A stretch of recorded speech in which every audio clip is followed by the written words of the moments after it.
નવસારી મહાનગરપાલિકા શહેરની સુંદરતા વધારવાના દાવા તો ખૂબ કરે છે, પરંતુ ફરી એકવાર દાવો પોકળ સાબિત થયો છે।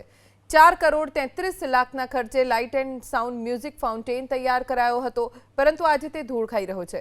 ઉદ્ઘાટન બાદ મોટાભાગનો સમય આ ફુવારો બંધ જ રહ્યો। સિંચાઈ વિભાગ દ્વારા નહેરનું પાણી પણ બંધ કરવામાં આવતા કરોડોના ફુવારો ઠપ થઈ ગયો છે। કરોડોનું આંધણ પછી જો આ હાલ હોય તો વિકાસનો શું અર્થ? નવસારીની જનતા હવે ટેક્સના રૂપિયાનો હિસાબ માંગી રહી છે।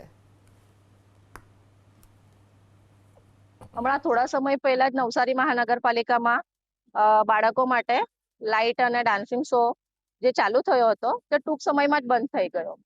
અને અમારી એવી માંગ છે કે હમણાં વેકેશનમાં બાળકો મામાના ત્યાં આવે છે ઘરે, તો એ લોકો પોતાનું કઈ રીતે રમવું અને કઈ જગ્યા જોવી, આપણે બાળકોને કહીએ છીએ કે તમે આવો મામાના ત્યાં ઘરે, તો આપણે એમને ગાર્ડનમાં લઈ જઈએ।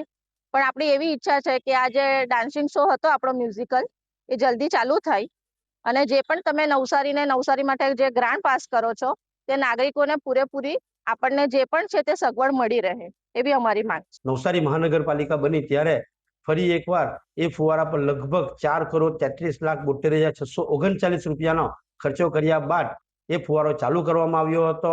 ફુવારો ચાલુ પણ થઈ ગયો હતો, શહેરમાં રમણીય વાતાવરણ પણ લાગતું હતું, પરંતુ અહીંના જે સત્તાધીશો કે અધિકારીઓ છે તે લોકોની યોગ્ય ફુવારા બાબતે જો માવજત ન કરવાના કારણે ફરીવાર ફુવારો એ બંધ થઈ ગયો છે। ત્યારે મોટો પ્રશ્ન એ ઉપસ્થિત થાય છે કે આટલા કરોડો રૂપિયાના ખર્ચે માત્ર ને માત્ર સુશોભિત કરવાના નામ પર જે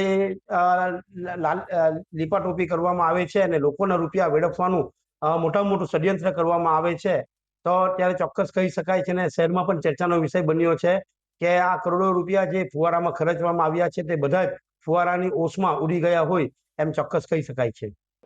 છેલ્લા થોડાક દિવસથી દુધિયા તળાવ પાસે આવેલ જે ડાન્સિંગ ફુવારો જે કોર્પોરેશન દ્વારા છેલ્લા થોડાક મહિનાથી શરૂ કરવામાં આવેલ હતો, તે અમુક ટેકનિકલ કારણો અને ટેકનિકલ ગ્લિચીસના કારણે બંધ છે।